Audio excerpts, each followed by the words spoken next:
orientation should be treated with standard precautions. I always tell people at new employee orientation, standard precautions does not mean doing nothing. It means assuming that all patients and their blood and body fluids are potentially infectious, and they should be treated as such, and you should use protective equipment at all times. Then, in addition to standard, as I said in 1996, the precautions came out with 3 levels: contact, droplet, and airborne, based on the method of transmission of the organism. You can see the examples of organisms we would use contact precautions for, organisms we would use droplet, and organisms where we would use airborne. Okay. So let's talk about pertussis first of all. In 2005, we began kind of a national outbreak. The local outbreak began in the People's Republic of Boulder with those people that do not believe in vaccinating their children. Sorry, but it's true. And we have an ongoing outbreak of pertussis. So pertussis has an incubation period of 7 to 10 days. It ranges from 4 to 21, but usually if you're going to get it, you get it within 7 to 10 days. When you get pertussis, you don't know it. You think you have a common cold, upper respiratory infection, and it isn't until a week or 2 later that you develop the classic whooping cough, and then it's like, yikes, I think this is something other than a common cold. So pertussis prevention. If a person has pertussis, they should not go to work, they should not go to school, they should not go to the movies, they should not go to the post office, they should not go to Walmart. They should stay home until they have been on effective antibiotic therapy for at least 5 days. Prophylaxis. Antibiotic prophylaxis is recommended for close household contacts to prevent the spread of the organism throughout a household. It is recommended sometimes for healthcare workers. It's not fully effective, but it is helpful. And if nothing else, it may, if somebody's been exposed and they're going to actually come down with it, the antimicrobial prophylaxis may help them have a lesser form of the disease and it may not last as long. Vaccination, vaccinate, vaccinate, vaccinate. We're going to go into the new requirements here in just a minute. Pertussis is a reportable disease. Even if it's an outpatient and we get a lab test that's positive for pertussis, we have to report it to the local and state health department. This is obviously a very small busy slide, but hopefully you can see it on your handouts. This is the newest recommendations from ACIP, which is the Council on Immunization Practices from the CDC, as far as how to use pertussis vaccination with the new Tdap, which is the tetanus, acellular pertussis, and diphtheria. The shaded in the yellow is what we use, the guidance we use for healthcare personnel. All healthcare personnel should have had at least 1 Tdap. Okay, I think this at the bottom, when this first came out in 2005, when the epidemic happened and we started vaccinating healthcare providers, and we did it not to protect just the healthcare providers themselves, but to prevent them from exposing particularly those people in the patient population that are vulnerable, children that aren't old enough to be immunized yet, immunocompromised patients and the like. So at that time, they said there needs to be at least 2 years. Like if you had a tetanus shot because you stepped on a rusty nail within the last 2 years, you need to wait till it's been at least 2 years before you get your Tdap. That's no longer the case anymore. If you get one and you have had a tetanus but no pertussis recently, you might get a more significant local reaction from the vaccine, but there's no contraindication to it any longer. Pertussis summary. Healthcare workers are at an increased risk of exposure to pertussis. Healthcare workers, as I said, pose a higher risk, because they are in close contact with patients that are immunosuppressed and vulnerable to pertussis. Pertussis outbreaks in healthcare settings, whether it's a hospital, long-term care facility, LTAC, assisted living, are very, very costly. They can be costly economically, and they can be costly in lives. And vaccination will reduce the overall burden of pertussis. So the following factors should be considered when we're deciding whether to re-vaccinate pertussis for pertussis in healthcare personnel. Again, you need to look at the healthcare worker population, who their patients are. If they work in the NICU, they probably need to be revaccinated if they haven't in the recent past. If they work in an oncology unit with immunosuppressed patients, if they work in a hematopoietic stem cell transplant patient or area of patients, they should be vaccinated as well. In the field, if emergency responders, if policemen and firemen and ambulance people and all those folks are currently updated with their Tdap, they should be at a far lesser risk of getting the disease than if they were not vaccinated. So again, vaccinate, vaccinate, vaccinate. So let's talk a little bit about tuberculosis.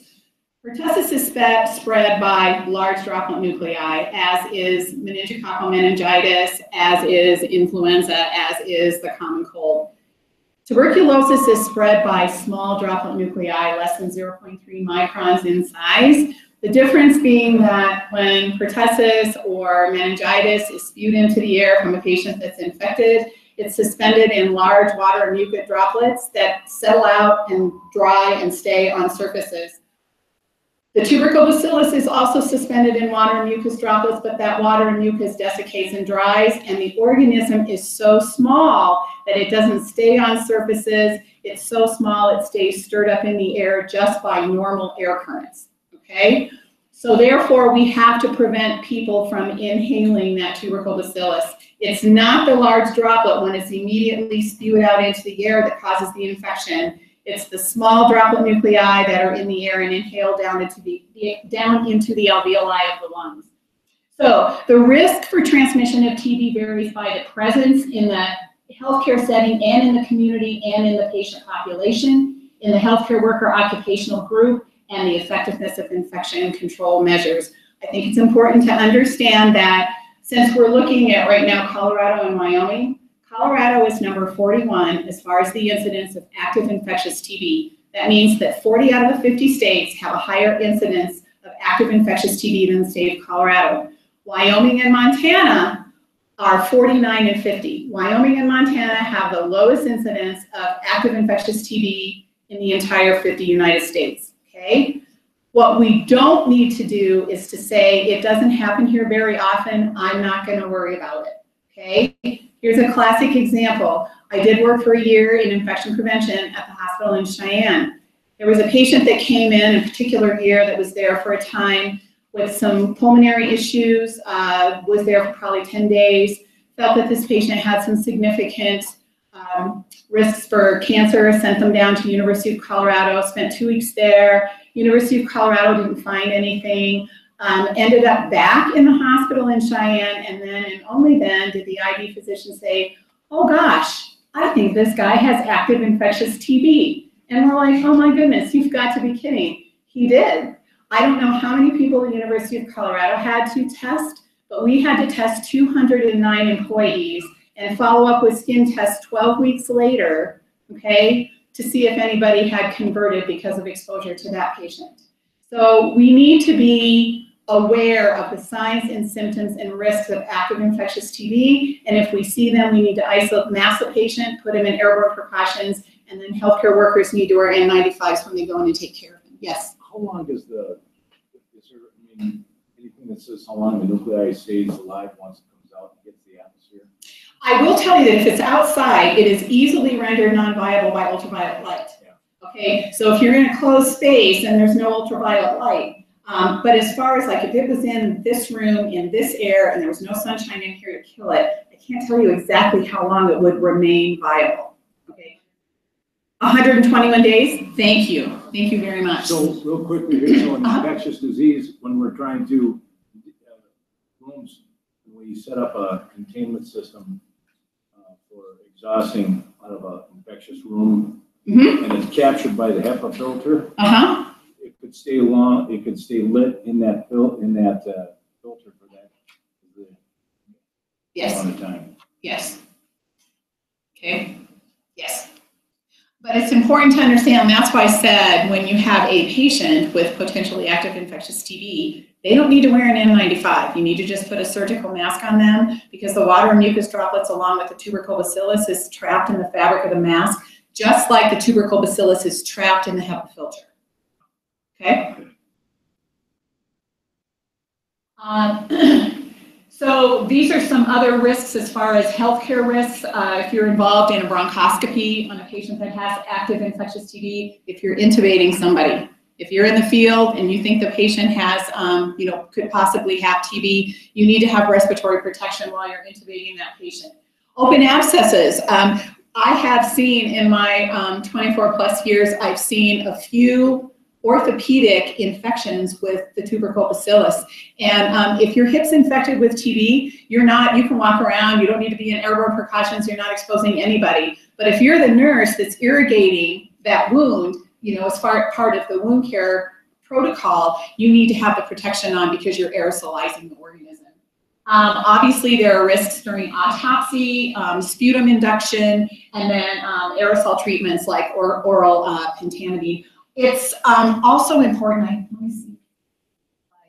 it's important to know the risk of the patient population too. Back to the patient I talked to you about in Wyoming. So this patient was, what we didn't know or didn't find out the very first time this was from a patient from the homeless population. This patient, for some unknown reason, in January decided to hop a train as a homeless person from Florida to Cheyenne, Wyoming. Okay, who does that? I don't know. But anyway, this person did.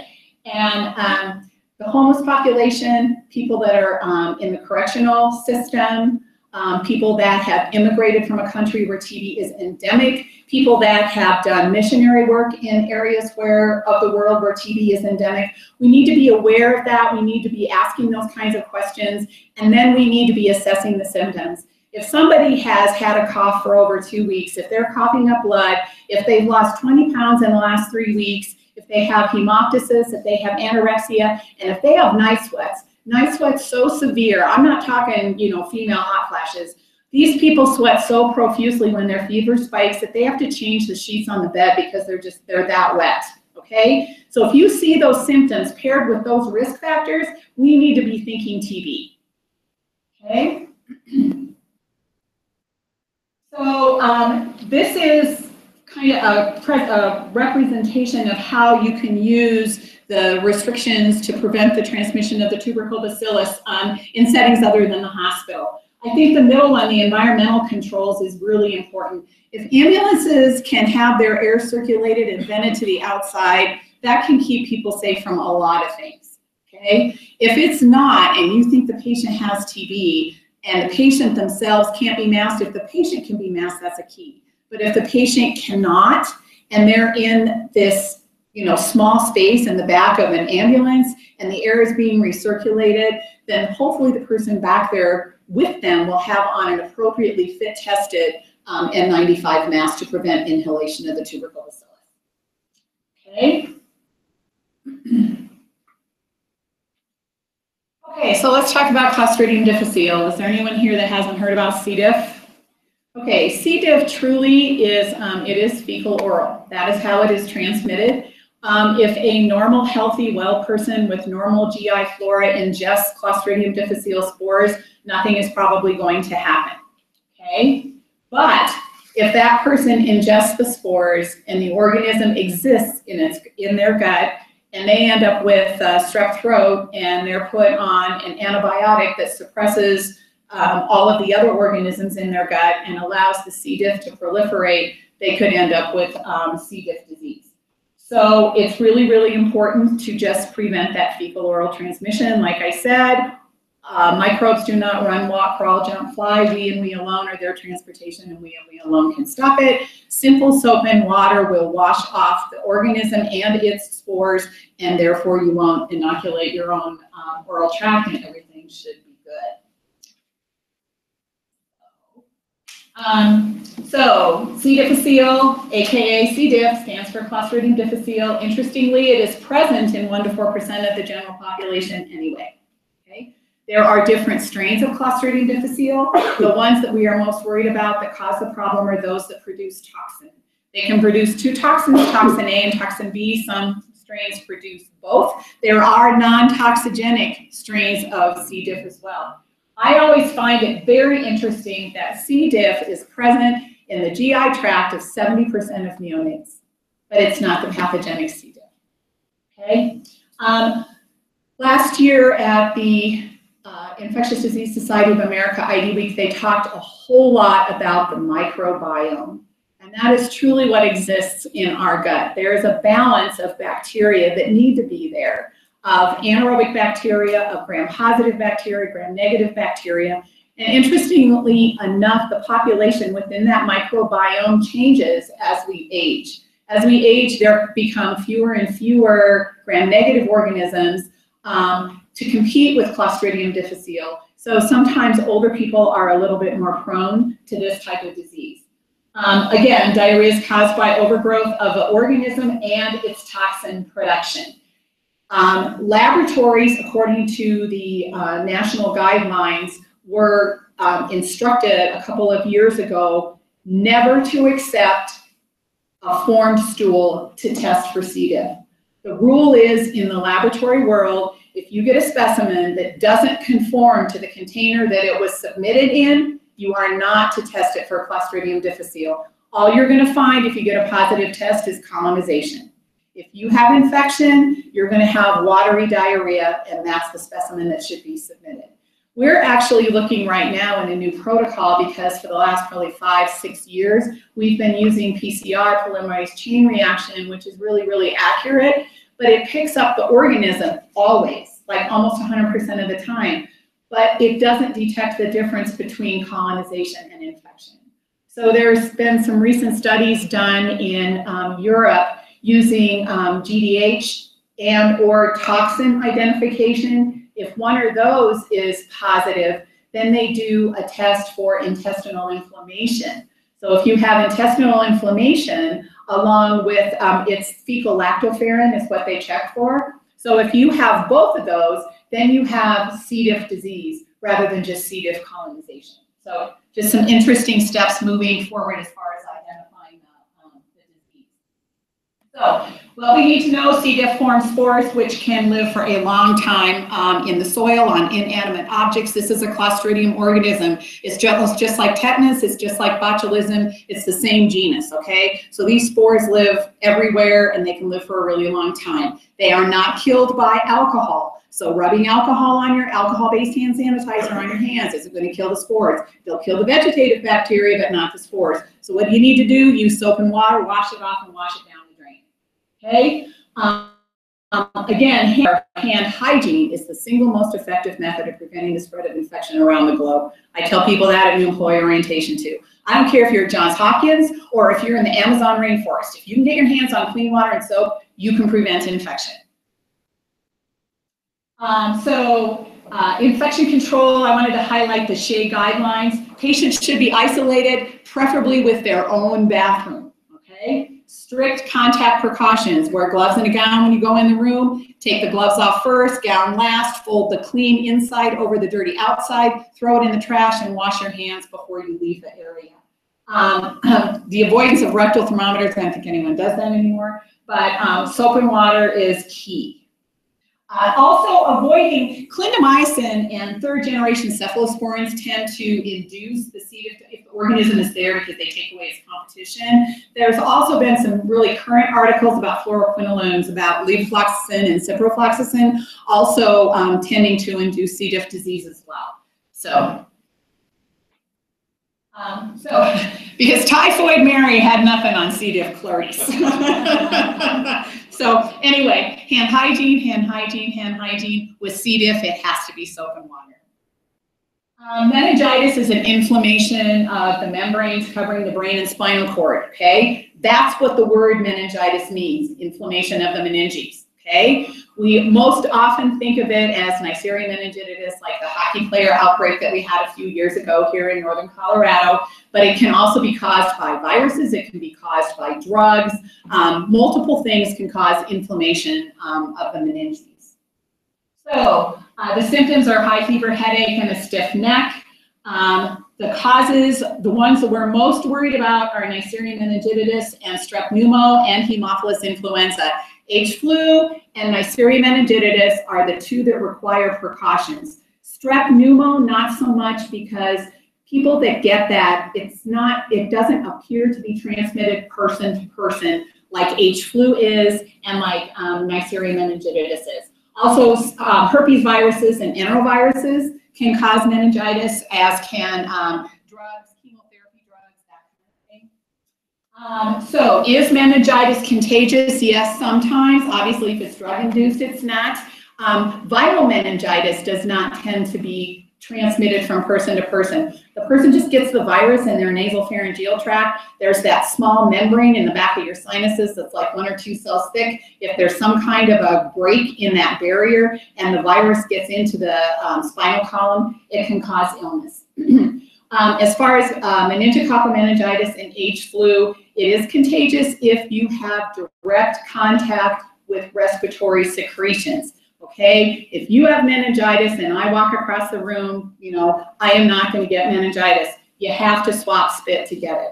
Okay, I've had patients come in and had people say, well, I was in the radiology department when they did their CT scan, so I need Cipro. And I'm like, no, everybody within a 50-mile radius doesn't need Cipro. If you didn't provide mouth-to-mouth to that patient without protection, you don't need Cipro, trust me. This is something I put, that's why I wanted you to have the handouts. There's some really good links for helpful material. This is actually a little pamphlet that CDC puts out as far as protecting employees in an emergency response venue from exposure to infectious disease. It deals a lot with the requirements of OSHA 1910-1030. So if you happen to run an emergency response organization, your organization should have an exposure control plan. The exposure control plan should say to the employee, we have recognized that while you're doing your job, you're at risk of exposure to other people's blood and body fluids. We have provided you with all of this personal protective equipment to remove or reduce that risk. We're going to offer you hepatitis B vaccination, and if inadvertently you do have an exposure, we're going to follow up on that and make sure that you don't get hepatitis B, hepatitis C, HIV. If there's any reason for prophylaxis, we will provide that to you as well. The key component to OSHA 1910-1030 for people that work in situations where they are at risk of exposure to someone else's blood and body fluids is the employer has to identify that the employee's at risk. They have to provide any and all personal protective equipment, and the employee has to use it. It is not optional. That's something I tell my people all the time. It's not like, here's gloves and a gown if you want to use it. No. If you're starting an IV, the law says you wear gloves. And ultimately, the employer can be fined hugely from OSHA if they come in and witness an employee that is at risk not using PPE. It's the employer that gets fined, not the employee. So, but ultimately, it doesn't matter about fines. It doesn't matter about anything. It all matters about safe work practices. So anyway, it talks about the elements that are necessary for an exposure control plan. Like I said, it's spelled out in OSHA 1910-1030. You can look it up online. It tells you exactly what the components are for an exposure control plan. It's not difficult. You need to have somebody that's responsible for that plan. The plan needs to be updated annually, okay? And you need to make sure that everybody that works in the organization is updated when they come on board, and then annually make sure that they're all aware and comply by the rules and regs and use the PPE. There's an engineering control component that basically says you can't eat, drink, apply cosmetics or contact lenses anywhere where there's a risk of exposure to someone else's blood and body fluids. I find that kind of funny because it also says you can't mouth pipette, and I'm a lab rat, and I can't even tell you how much I mouth pipetted, but anyway. So, but you can't do that anymore because OSHA says. So it's also not smart. So here's just some statistics of your risk of disease if you are exposed to hepatitis B, hepatitis C, and HIV. Remember, there's, from 2 to 40%, that's a huge range. It all depends upon how much inoculum, the route of inoculum. Was it just a mucous membrane splash? Was it a 16-gauge hollow bore needle loaded with inoculum and you stuck it through your finger? Obviously a bigger risk than somebody that just got a slight splash, to their face and might have gotten something in their eye. So anyway, those are the risks, and obviously the risk of contracting HIV is the lowest of those 3 viruses. This is what should be done for people that are exposed to someone else's blood and body fluids based on the status of the blood testing of the exposed employee as well as the status of the exposure source, okay? if a patient has hepatitis B, surface antigen, active hepatitis B, healthcare worker, emergency responder has an exposure to that blood, if they have been vaccinated against hepatitis B and they have detectable circulating surface antibody, you don't do anything, okay? HIV, if you know and if you get a positive test, there are drugs that can be used to prevent the acquisition of HIV from exposure. They are most effective if they're given within the first 2 hours after that exposure happens. That's why it's so important to have an exposure worked up ASAP, okay? Oftentimes, what we have to do in emergency medicine is look at the risk of the patient, because especially if we're going to go so far to get a 4th generation viral load test, and we have to send it off because, you know, those are only done at certain labs at Mayo, at CDC, and that kind of thing. We can't get that in 2 hours. If the patient is at risk, it's kind of like TB, you know, look at the patient risk. If it's an IV drug user that was brought into the ED, then you probably need to think HIV even before you get the test back. You can start those prophylactic drugs. You can stop them anytime you want, but it's better to be safe than sorry and assess the risk of the source patient. In yellow, I highlighted this 888-448-4911 number. This is the CDC number for HIV prophylaxis. You can call it 24/7. So if there's an ED doc out at the emergency room in Holyoke, Colorado that doesn't see this kind of thing ever, and they're like, gosh, I don't know what to do. I don't know if I should give the exposed employee the antivirals. I don't know if they should get both antivirals and the protease inhibitor, only one antiviral, no protease inhibitor, both. They can call this number, and there are physicians that are very familiar with this that will help that physician assess the risk of the patient, the risk of the exposure, and determine if the drug should be given. Because the drugs are not without some really, really significant side effects, they have to be taken for 4 weeks, and you will not feel well for 4 weeks, guaranteed. But you won't get HIV either. Okay, so pandemic influenza, this is interesting because Chris Lindley,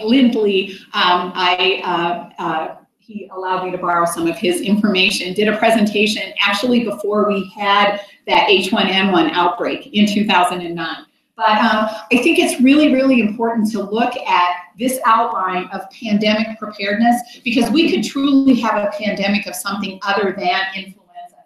And we can learn a lot from preparedness here. So for influenza, the incubation period is 1 to 4 days. The average is 2.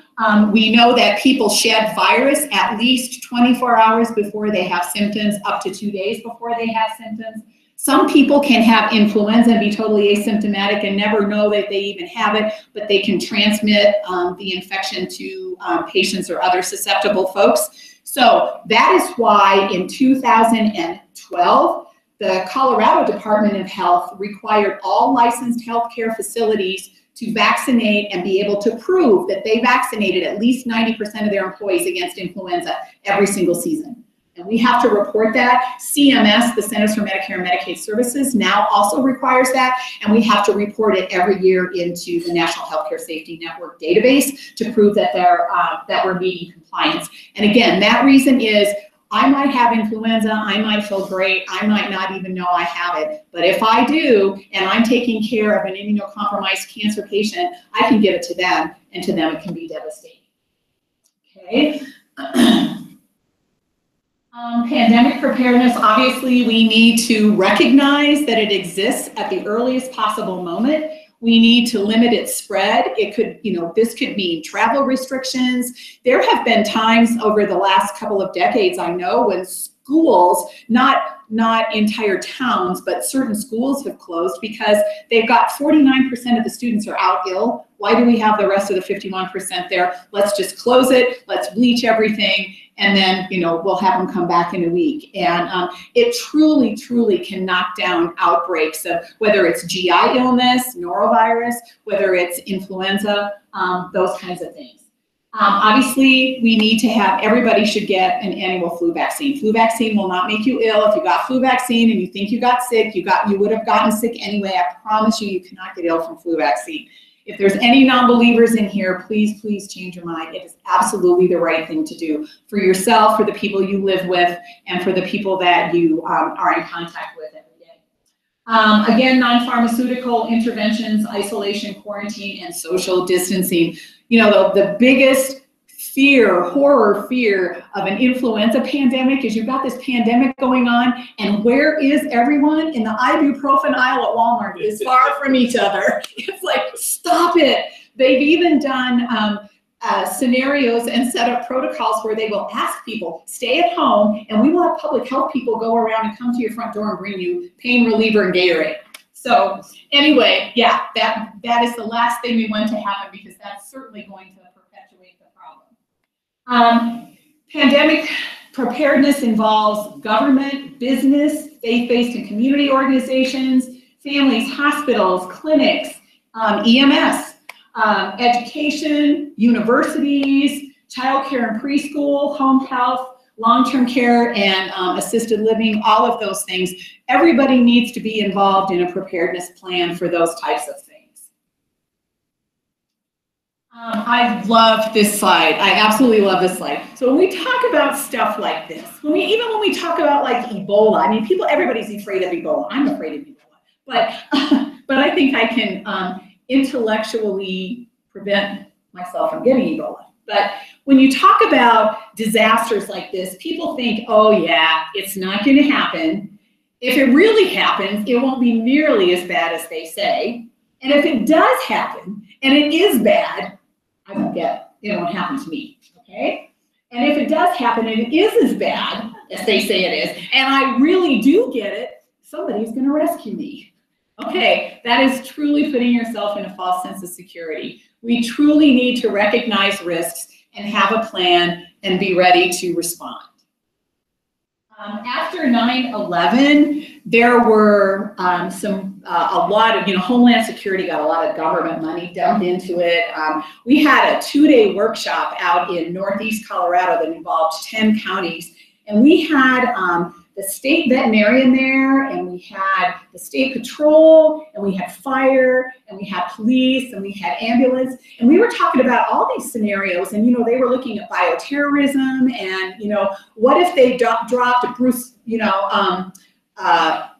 an organism that on a feedlot or whatever. Okay, we're going to have to stop transportation of animals, we're going to have to stop transportation of people, but we're going to have to get the supplies that we need in. How is all that going to happen?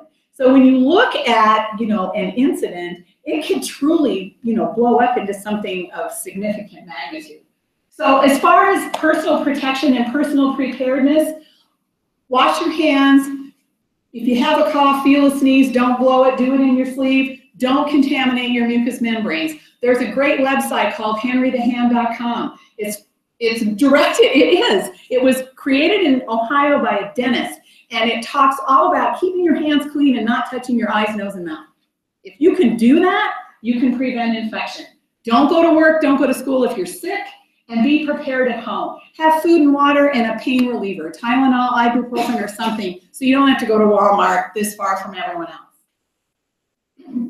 How concerned should we be? We can't ignore its possibility. We did have a pandemic of sorts, although it was relatively, in hindsight, mild, of H1N1 in 2009. This will allow us, if we use what we learned then, it will allow us to respond to other pandemics and other disasters that might not even be infectious disasters. These are some pan flu resources. I always tell people to never hesitate to go to the CDC. A lot of times people think the CDC is for scientists. It's not. If you go to cdc.gov/ and put in anything you want to know, they've got an answer. And it's a well-educated, evidence-based answer. cdc.gov/flu, cdc.gov/Ebola, cdc.gov/Pertussis, cdc.gov/bioterrorism. It's all there. Never hesitate. That's one thing the government has provided us, is an incredible database of useful information. MRSA, methicillin-resistant Staph aureus, this organism has kind of evolved to the point where there's a lot of people in healthcare that go, oh, well, everyone has it, it's no big deal.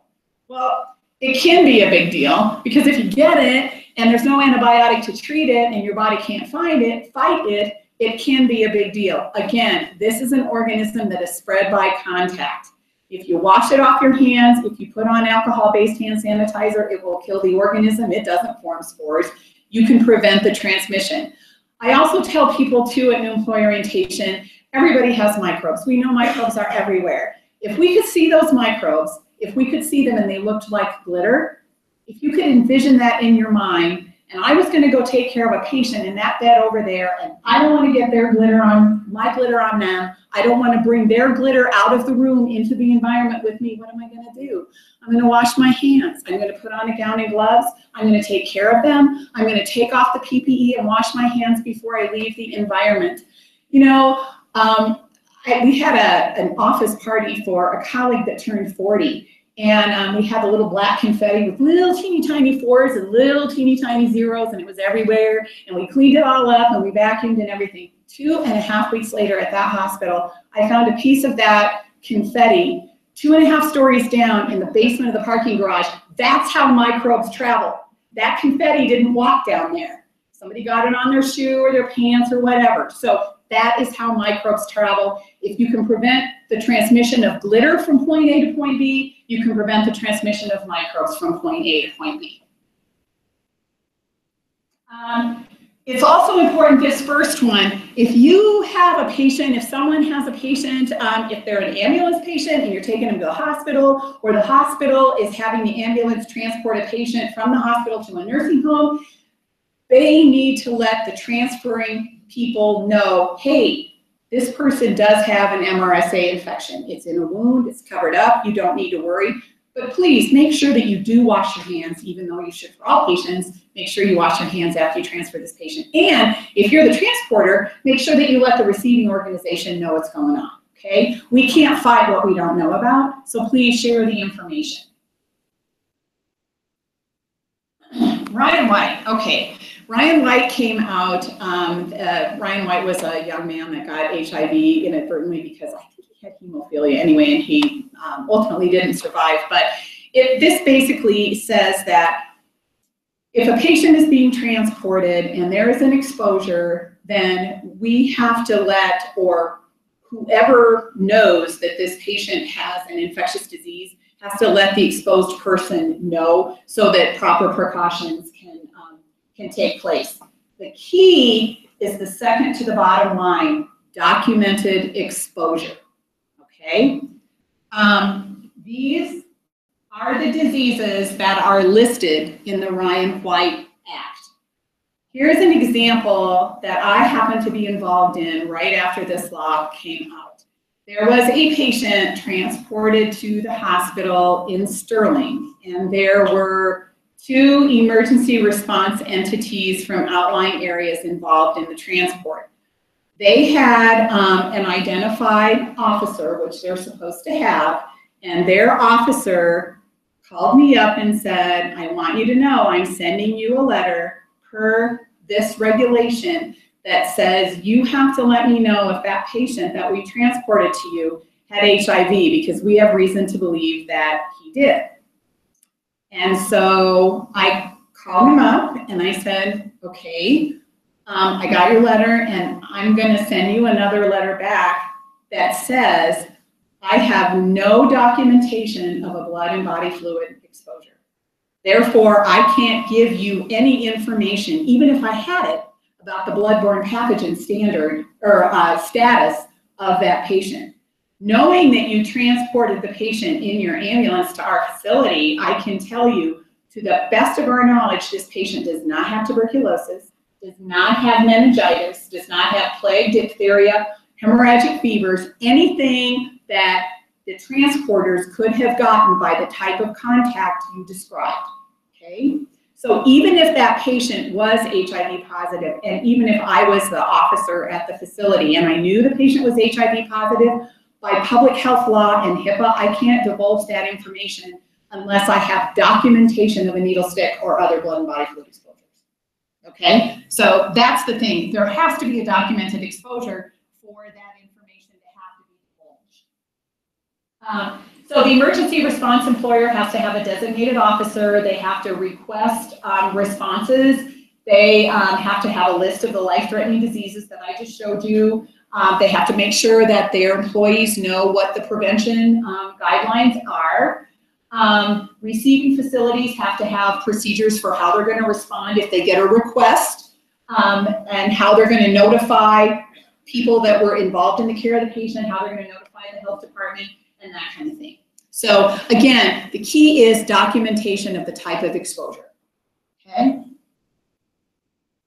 Again, here's some reportable diseases. That top source, if you are interested, maybe you've seen it before, you know, in your scope of practice, but if you're interested in the diseases that laboratories and healthcare providers are required to report to the Colorado Department of Public Health and Environment, that top link is where you want to go.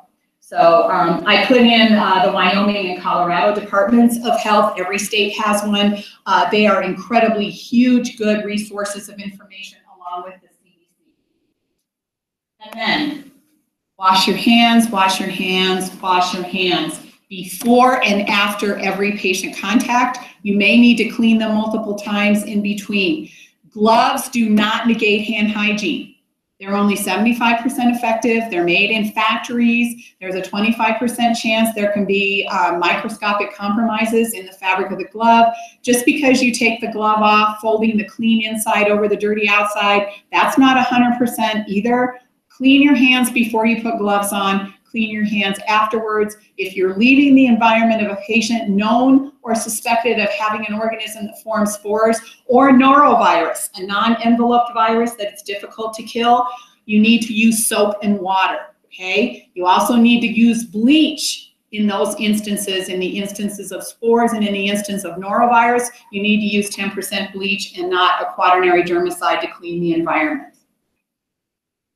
WYH, wash your hands. WHY, to prevent infection. Friction rubs off germs. The frog, we've used this. I actually, a few years ago, found frog clickers, and we instituted at one of my hospitals a clicker. Everybody had a clicker. They're only this big. They were in their pocket. I said, every time you see somebody not washing their hands or not cleaning, not using sanitizer, it's difficult to go up and say, you know, Dr. Susie Q, I saw you not wash your hands, but you can reach in your pocket and click a clicker, and everybody should know if you hear clicking, somebody somewhere in the vicinity did not clean their hands when they should have. So my service excellence director comes to me and goes, oh, Janet, I don't know how this is going to work. He said, we're working really, really hard on quiet at night. You know, what's the clicking going to do with the quiet at night? Excuse me. And I said, you know, David, if everybody's cleaning their hands, there won't be any clicking. So there you go. Lastly, PIG, precautions inhibit germs. Transmission-based precautions inhibit the transmission of infectious organisms. And finally, the life you save could be your own. Please clean your hands. Okay, thank you.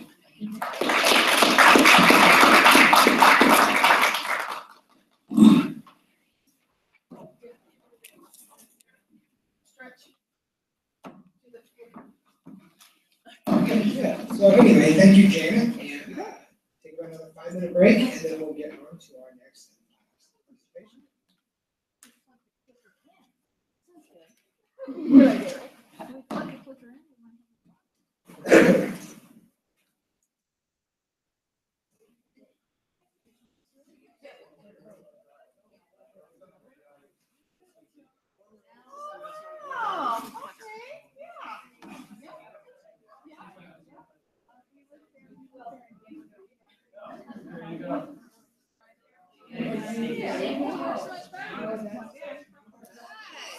Stick that one. Yeah. Yeah. Oh, yeah. Yeah.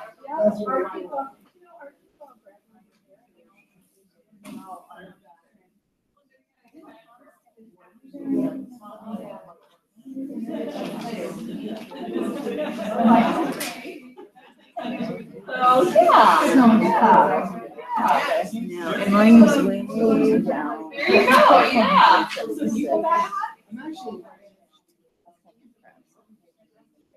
Oh, did you? Yeah.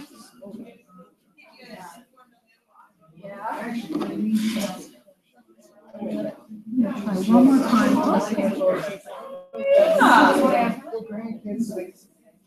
Yeah. Yeah. stuff here, so. Sure. Yeah. Try one more time if you live. Probably less than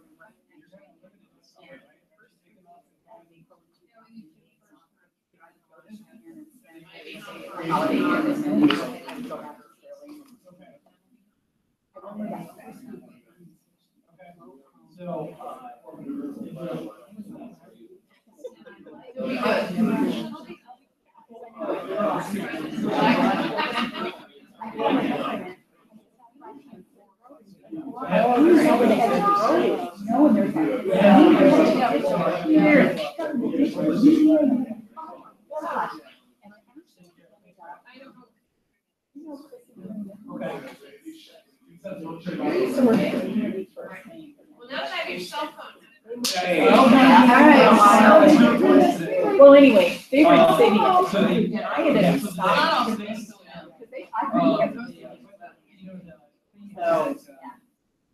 I think it should be dinner.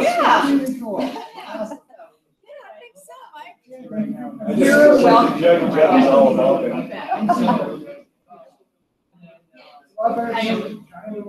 I know.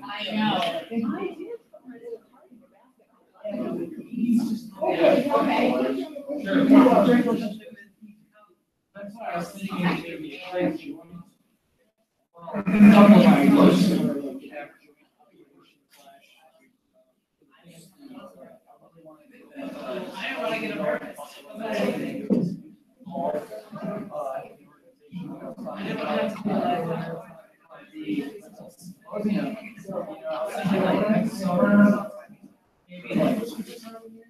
maybe well, like June.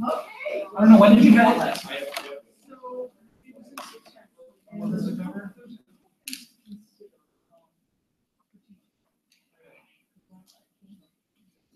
No, it's good. Ready to go? You ready to go? I'm ready to go. So, Yeah. like I said earlier, I was just gonna give you an introduction. Yeah. Anything else you have to say? Not necessarily. Okay. Yeah. Well, hopefully things will. All right. I think it'll be fine. More speaking, I'm sure you appreciate it. Yeah, technology is a whole other issue. Well.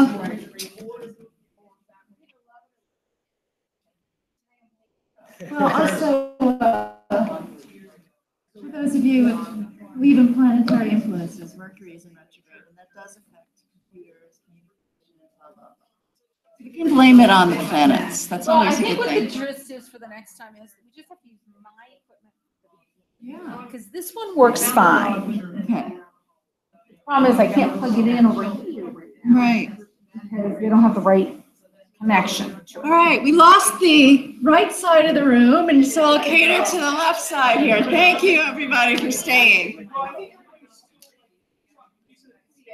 Oh, all right, we'll wait a few minutes. We lost a few of them, I know.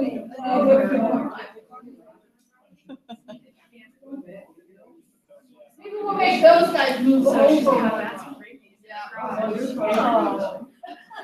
Okay. Just leave them alone.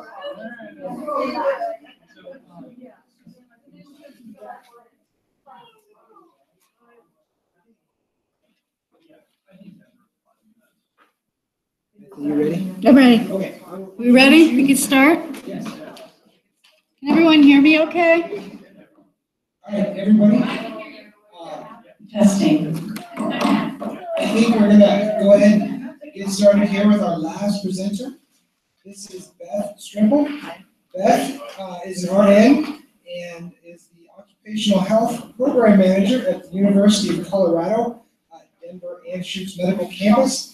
And she's doing a presentation entitled, "It's Probably the Neurovirus Going Around, How to Set Up, Maintain, and Grow Your Occupational Health Surveillance Program." So, Beth, take it away. All right, thank you. Okay, so thank you everybody for being here. Thank you for inviting me to come today. I'm just going to talk a little bit about our program at University of Colorado Denver at the Anschutz program. And you'll get the meaning of the title as we go along. So the objectives today, just wanted you to provide you a background of occupational health and understanding. There's different models of occupational health. Also, there's different components of a relevant occ health program. How our program evolved and started and where it's going, how it operates today. Some fiscal operations, and then learning about the challenges and lessons learned.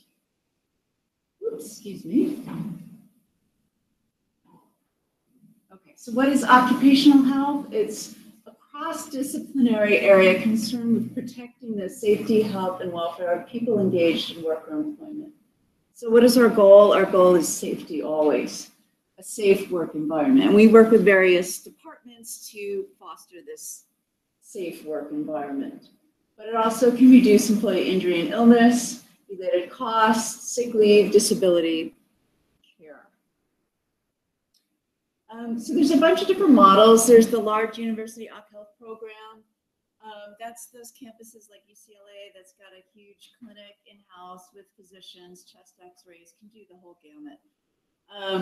There's third-party occupational health on or off campus. They may or may not be linked to workers' comp. Our occ health program is mainly preventive. We do not have workers' comp.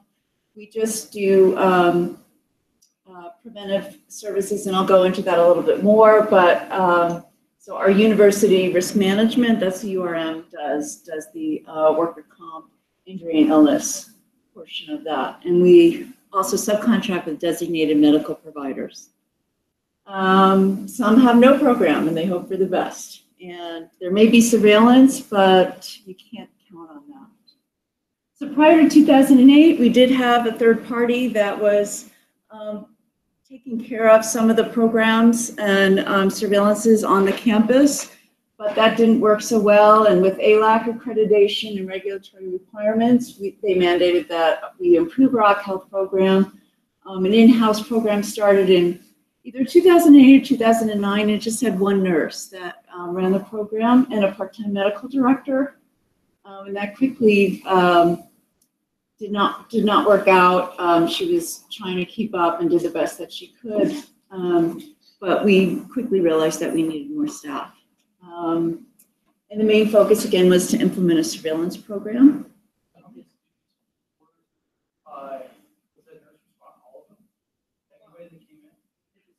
So,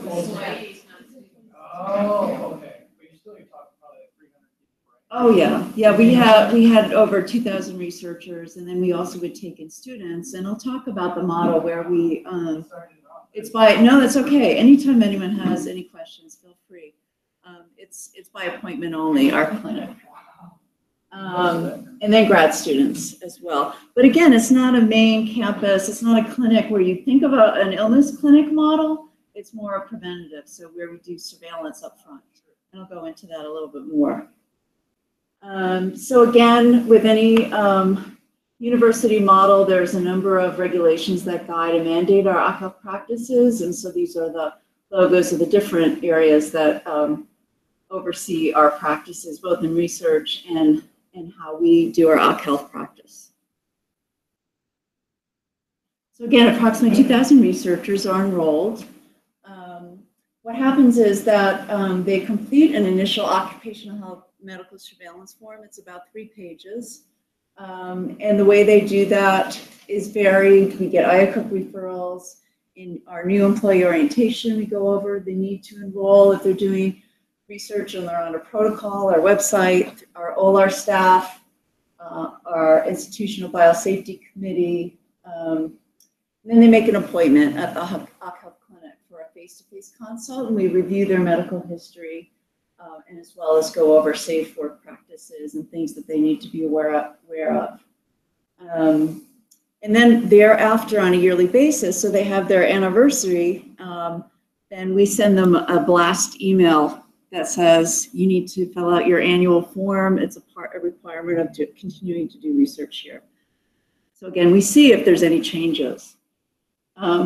And we used to do a lot more students, but the Campus Health Center opened up in February, run by the College of Nursing. They're right next door to us. And so they're kind of taking over a lot of the students. They have better hours, longer hours, they take more insurance, so it's just a natural that there's a migration of students there. So this is just an example. We do not share records. No, we do not share records. They're on Epic. We're still not on electronic medical records. Don't get me started on that because that's a sore subject. We're on paper charts. But this is just the meat of the annual Occ Health form. So basically, we are asking about what do they work with? And then what are your risks? So for instance, for recombinant DNA, they have to report to NIH. We have to report to NIH right away. And so we have a handout sheet that we give to them. We both go over it verbally and then give them a handout sheet that says, if you are exposed to recombinant DNA, either through a needle stick or a mouse that bites you that's injected with our DNA type of material, you need to let us know or let our biosafety officer know that you were exposed, because we do have to report that to NIH right away. In the past, we would be notified about 4 days later when they filled out their worker comp illness or injury form, and then we'd see that. So, and then we go over, and there's a lot more on the initial, but vaccinations, their medical history, allergies, and a large part of developing an in-house Occ Health program was to go over and educate about the potential for laboratory-acquired allergies, because that's a huge risk. Between 10 and 40% of lab staff develop laboratory-acquired allergies. So what are our risk categories? When we put this into our database, we find out what type of animals, what categories, dependent upon the potential risks, and if they have direct or indirect contact. And so these are some examples of how we put this into our database. And then depending upon what category in, that's the service that we provide for them. So our program is administered by Environmental Health and Safety, and we are under the Vice Chancellor for Research. And then these, these are the areas that we work with and that we screen for. Okay, so what does it look like today? We're now budget funded, about $400,000 a year, and we derive that money from the F&A costs of the grants that come into the university. Most of them are grant covered. We have a list of all of the existing grants that, and then if the services, let's say they come in and they're outdated on their tetanus shot and they're working with animals, but that's a requirement to work in the vivarium and work with rodents, let's say. Then we can give them a tetanus shot right there and then.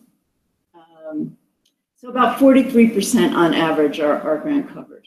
The rest is a speed type. We take student health insurance, and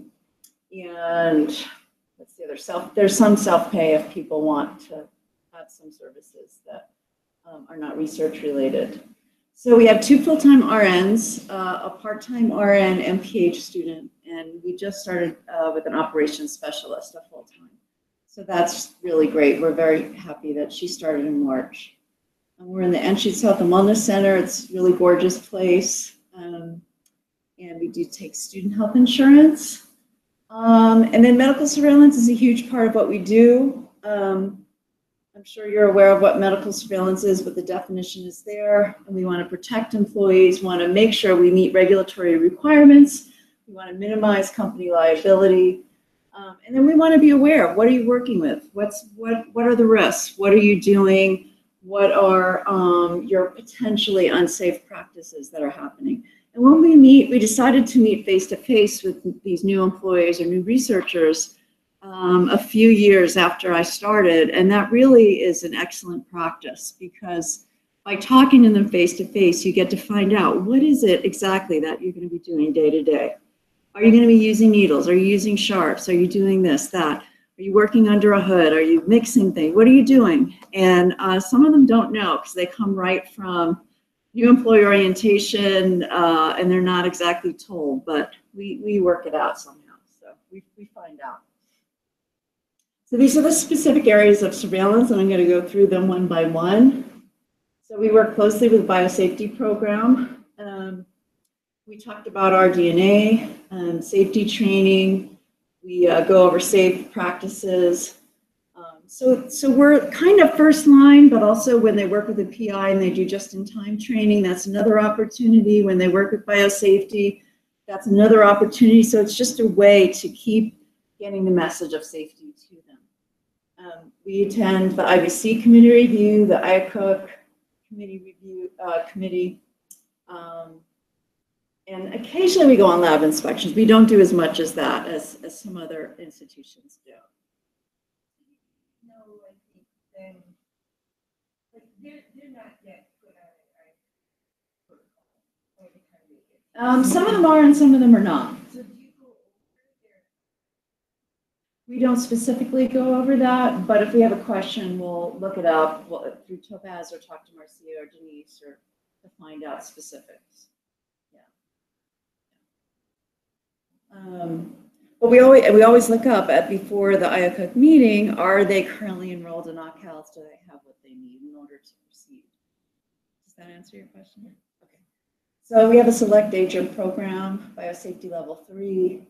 And there's a huge OCHEALth component of that. That was revised by CDC in 2012. And so we keep a line list of everyone that needs to have. These people also work in a lab that works with Mycobacterium tuberculosis, so they have to have an annual PPD test and other requirements. Do you guys do testing? We do. EHS, yeah, the industrial hygiene group. So you don't. Yeah. We actually go over the respiratory medical surveillance form that they have to fill out before they're fit tested. So the initial respiratory medical form, we go over that. And if there's any questions or anything that we're not sure about, then we refer it to our medical director. Have you considered possibly going to an ICRA as opposed to the reason I ask is I didn't seroconvert, but what I have is a reaction to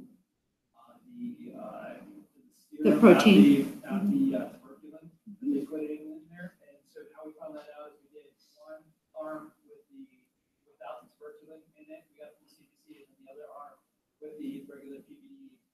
And then actually the one that didn't have the tuberculin in it, huge, big red. Yep. And then the other one was just like it always is. It increasingly keeps getting worse and worse. Exactly. So what's your thoughts about going to like an IGRA? We have it available. Okay. So we were doing quantiferin, and now we just switched to T-spot. So we do have that option available.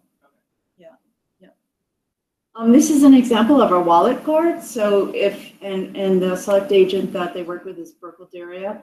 So if there's an exposure or potential exposure, then we've trained the researchers to bring their wallet card with them. If our first place to send them is infectious disease group practice, that's on our campus, but that's during working hours. So if it's before the clinic is open or after or on weekend, then they go to the ED and they bring this card with them. And on that, it specifically says, you can't see it here, but to page the infectious disease doctor on call. We educate them to speak up and say, hey, please page the ID doc on call.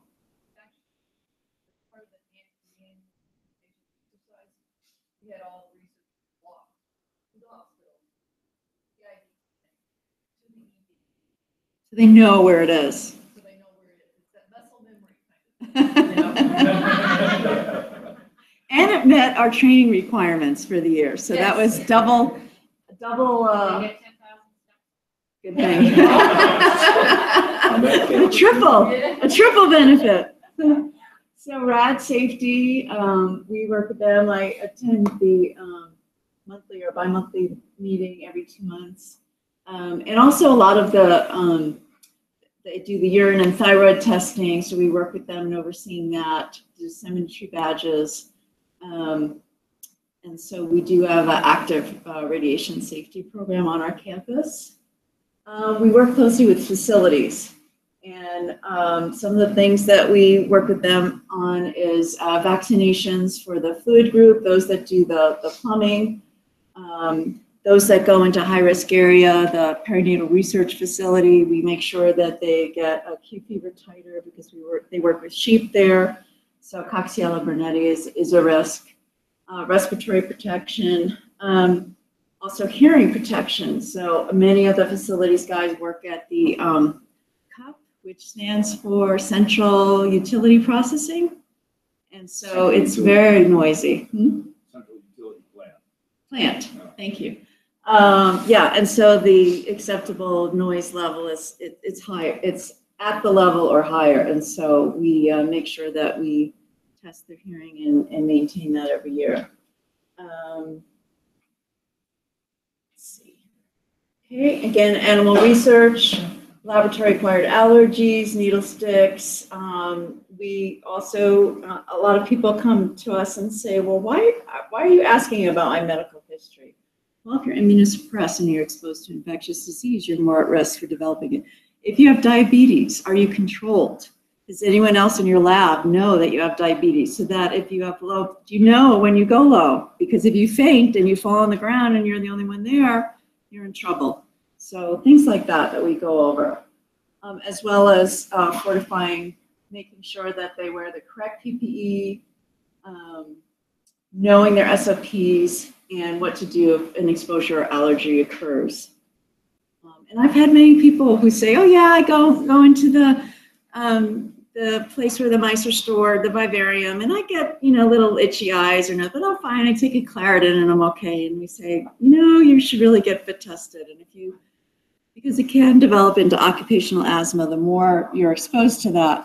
And so we've had a number of people come back and say, it's getting worse. And so then they get referred out. Unfortunately, we don't have the resources to do that in-house, but that's something that we'd like to do. Hazardous materials. These are some of the things that we do with the hazmat program. Now we're going to talk about the challenges of dealing with outside providers who are not familiar with zoonotic disease. So I love this one. This is the virus that's going around. This is a New Yorker cartoonist, and that's one of my favorites. So what is zoonotic disease? It's those diseases and infections which are transmitted between vertebrate animals and man or woman, human beings. 60% of the more than 1,400 pathogens are zoonotic. And this could be an old statistic, but about 75% of emerging pathogens are zoonotic. And what are we dealing with now? We're dealing with Zika. So we provide handouts at the initial surveillance. So we have them for if you're working with rodents, if you're working with cattle, if you're working with sheep, and what to look for. A lot of our animals are laboratory bred, so we tell them, you may not be exposed to these diseases because they're laboratory bred, but it's important if you become sick and you think it's work-related, let your provider know that you work with animals and which animal you work with. Bring this form with you. Again, washing hands with soap and water. The last presenter talked about that. As a nurse, we're all about that, washing hands. And this was part of a PowerPoint I did with staff, the OLAR staff, before we got the CAF program at our university. These are just some examples of animals and then the type of diseases. So sheep, Q fever. These cattle have a lot of different enteric diseases that you could be exposed to. The cats, we started working with cats, and so we screen females of childbearing age for toxoplasmosis, rats, deer, and then arthropods. Okay, so we did have a zoonotic disease outbreak at our university, not in 2012, but in 2012 we started pulmonary research with calves in our PRF area. We had to develop protocols and research that. But it's not exactly a low O2 chamber, but it's displaced. So nitrogen displaces the oxygen, so it's like you're at 14,000 feet. So it's a high altitude chamber. We were worried about the staff losing consciousness, so we had to talk about O2 supplementation. We tested their blood before they go in there for their hematocrit and hemoglobin levels, making sure that they can handle that, screening for cardiopulmonary issues, talking about PPE, cleaning protocols. One of the other things with CAS is that they came in at a very young age, taken from a farm. The young ones can have very runny stools, and there can be exposure to enteric disease. So that year, when it first started, we started out with about 3 staff members getting ill, and then they were referred to the designated medical providers. So what was my frustration with that? Well, I knew that you can't do anything unless you have a confirmed disease. So the outside providers didn't do stool cultures, as I suggested. There was no confirmatory disease. In May of 2013, more staff became ill. And I'll go over an example of the line list.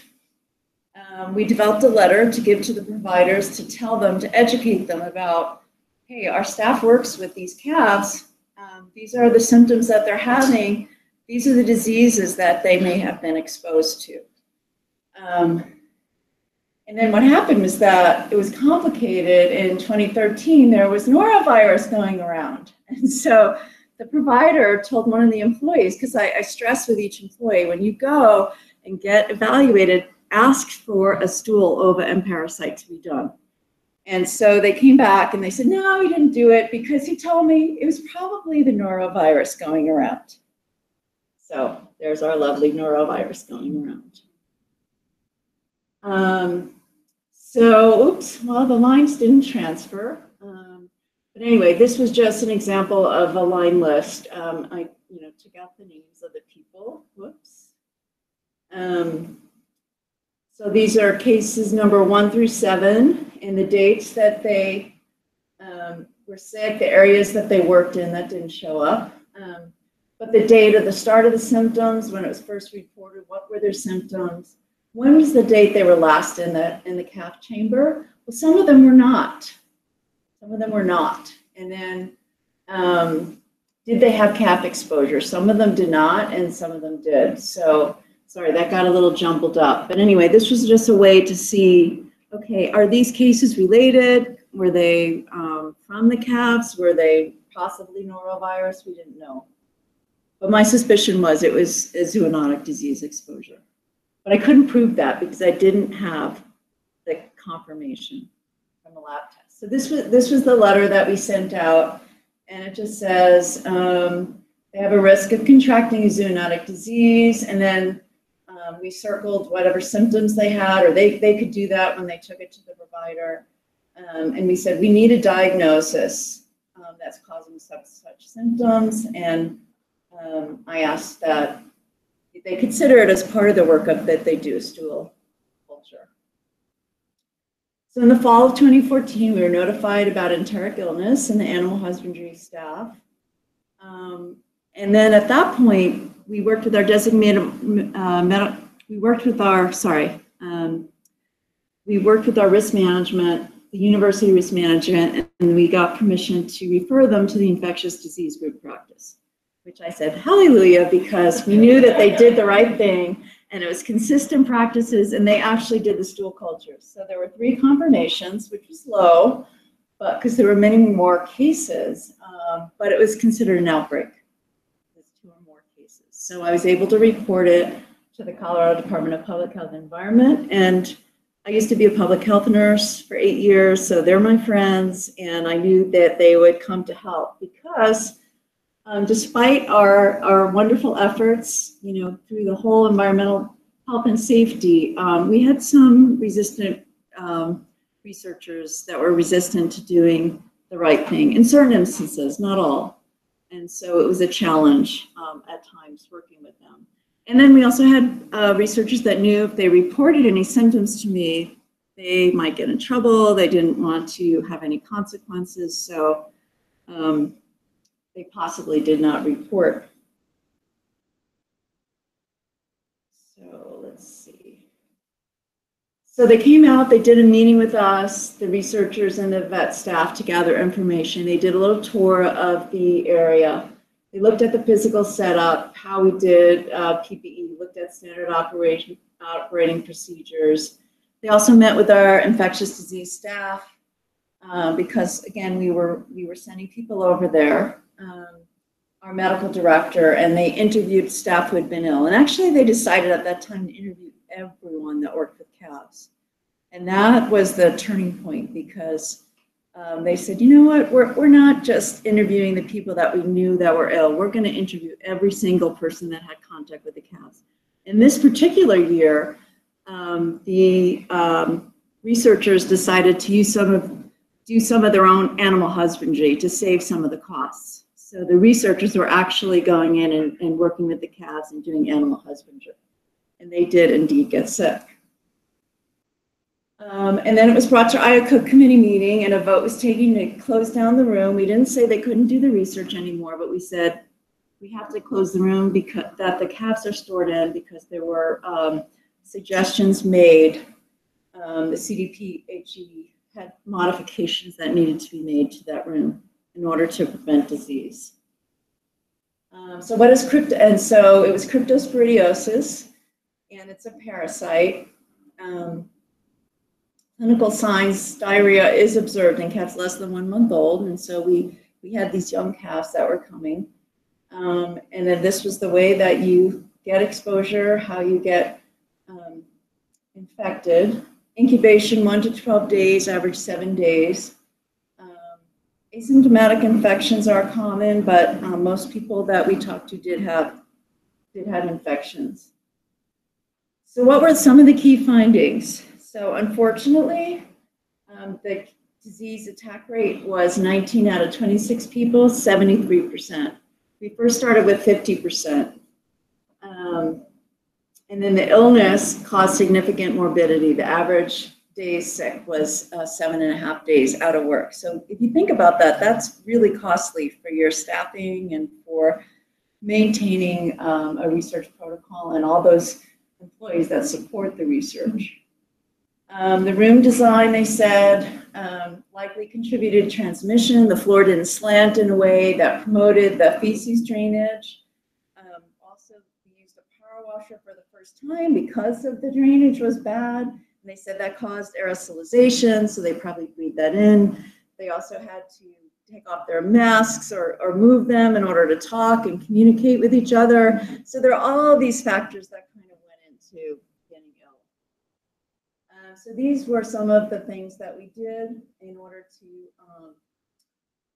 make the changes that CDPHE recommended. And we were happy to get their buy-in and their influence because it's the state of Colorado. And so I think everyone did pay attention and we made these changes. So we also had, this before was open and this was in the actual chamber, and so it was walled off with plexiglass. And you'll see this is the anteroom, and so all they had was Purell before here, or actually Purell in the anteroom. And so when you leave, you have to wash your hands with soap and water. And why? Because it's the spores, and the Purell doesn't do anything. You need to wash those spores with friction down the drain. And Marcia, feel free to, or Denise, feel free to jump in at any point. This is where the anteroom is, and so that was one of the changes. We also talked about personal protective equipment, and they did develop posters and training on how to correctly don and doff PPE. So this talks about training and documentation. So this was part of the poster that they developed. This is just one example of pictures and then the writing, and then they actually went through and they did all of this to develop a muscle memory. So we made every person with those tabs in that chamber go through the donning and doffing. With me present, I was there. Yep. So are those caps, is the work is done in an enclosed room? Yes, it's in like a plexiglass room with its own atmosphere. Yeah, so this is the room here. So It's very small, and this is the cage where they're kept. Is So it's a there, very small room. so, filtration? No. Really?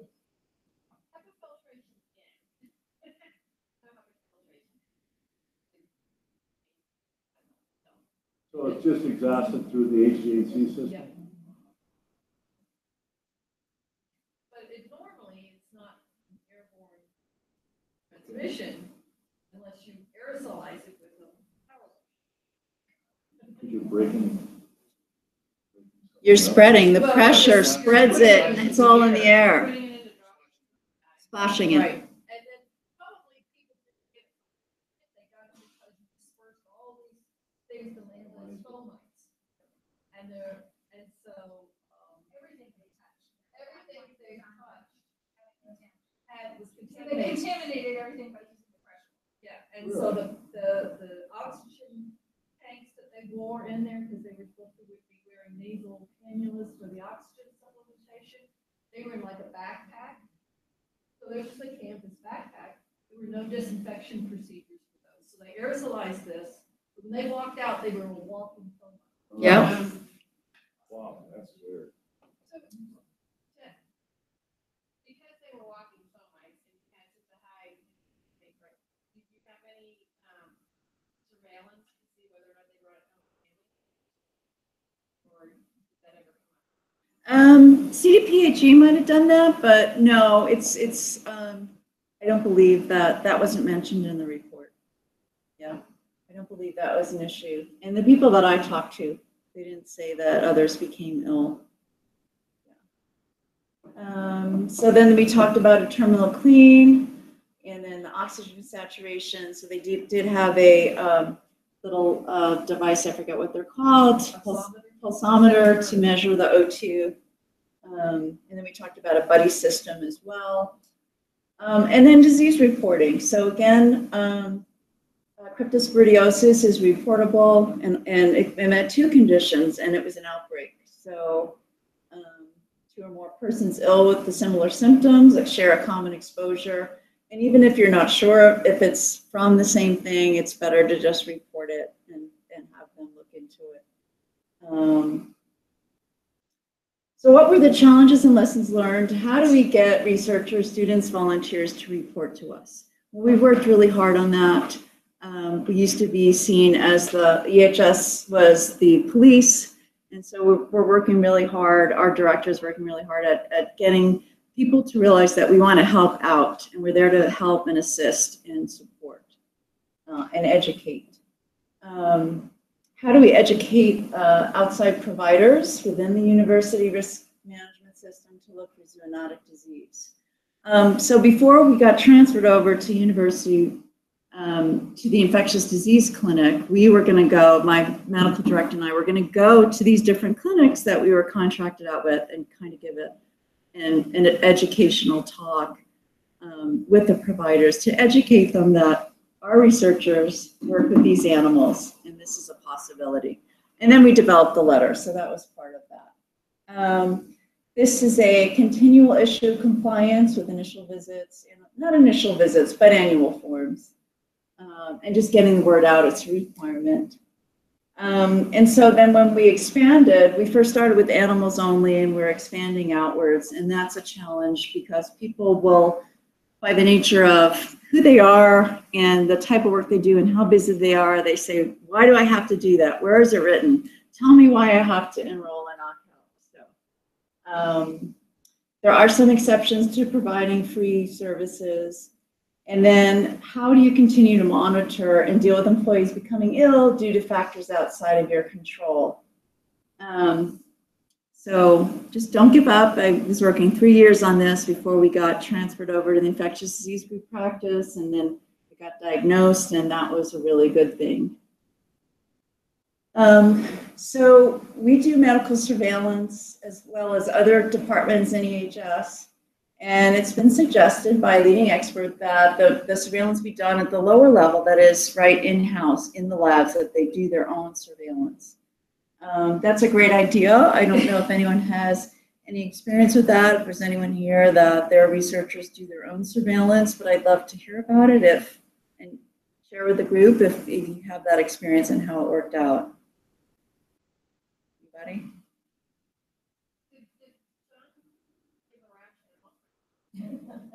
Well, it's ownership. It's ownership of doing your own thing. And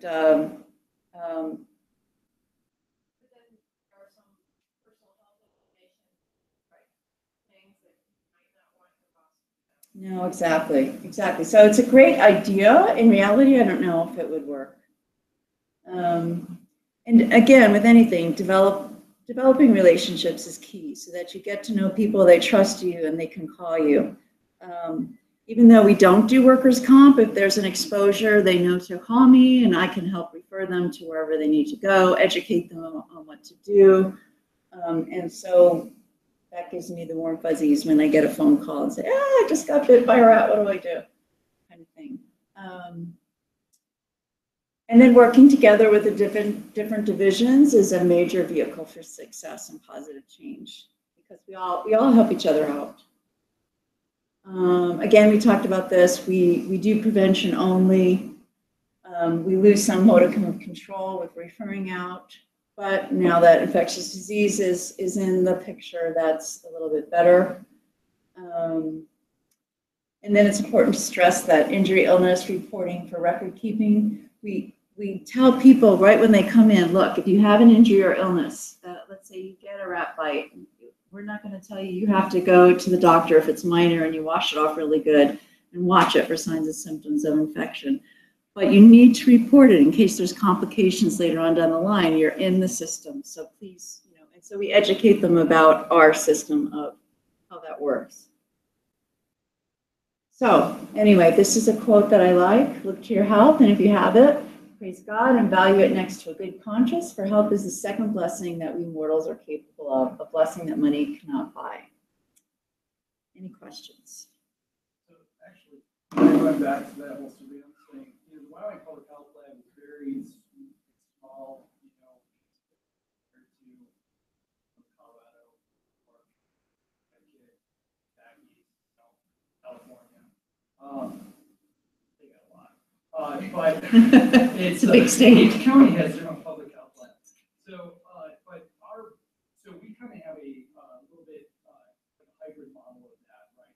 We do have workers' comp. We do have our occupational health is public health nursing. So that's where we go in the event of something that happens. But our bosses do have, or Jim and I's boss, the lab manager, he is responsible for having all the documentation for all of our titers for hepatitis B, everything, our HIV baseline. That is not mandatory. It's just if you want it, so that way you can prove that you didn't have it. In case something comes up, you test or whatever you choose, X-ray. So they do have a copy of all of that, but they don't have like a full medical record. You're not giving like the PHI that I broke my wrist when I was 13. Right. I had my tonsillitis, my tonsillitis out of 9. He doesn't have stuff like that. But when but as far as lab pertinent stuff, but it sounds like they're wanting a little bit more than that. They're down to that lower level of all that PHI. Is that right? What do you mean we want more than that? Sean's recommendation, I didn't get that laboratory. Yeah. Oh, I didn't get into the details with that. I think it was more where they might report it themselves.